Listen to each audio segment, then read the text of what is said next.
अभी जब मैं यहाँ आ रहा था लाहौर कॉलेज में, तो इतनी शानदार इमारत थी लाहौर कॉलेज की, तो मैंने नोहेज को कहा कि उसूलन तो मुझे गवर्नमेंट कॉलेज की बजाय लाहौर कॉलेज में दाखिला लेना चाहिए था। उन्होंने कहा नहीं, आपको शायद अंदाजा नहीं है, ये लड़कियों का कॉलेज है। मैंने कहा इसीलिए मेरी ख्वाहिश थी कि मैं यहाँ दाखिला लो। हर ख्वाहिश तो इंसान की पूरी नहीं हो सकती, लेकिन चले आज ये ख्वाहिश मेरी पूरी हो गई कि मैं लाहौर कॉलेज को मैंने अंदर से देख लिया। और कुछ दिनों बाद हमारा ऐसा ही फंक्शन कनेट कॉलेज में भी है। तो लेकिन आज आप लोगों ने ये साबित करना है कि आपका ज़ौक़ जो है लाहौर कॉलेज की लड़कियों का, वो कनेट कॉलेज की लड़कियों से बेहतर है। ठीक है, और आई होप कि ऐसा ही होगा।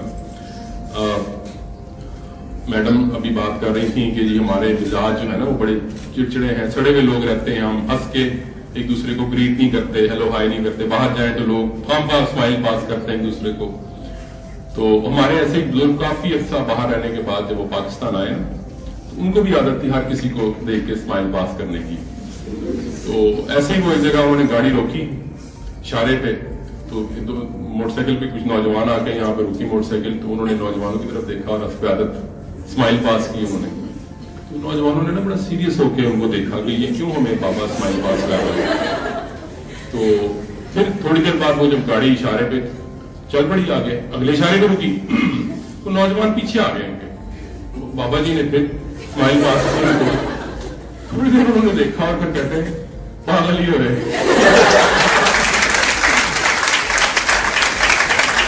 ये मैडम हमारे यहाँ तो कोई कौन का स्माइल पास करे तो वो उसका यही नतीजा निकलता है।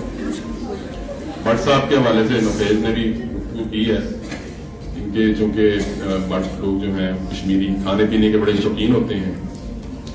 तो ऐसे ही किसी भट्ट साहब से पूछा कि भट्ट साहब वो आपके ग्वाल मंडी में 2 मकान हुआ करते थे, वो किधर गए? उन्होंने कुछ नहीं, वो बेच के सिरी पाए खा गए।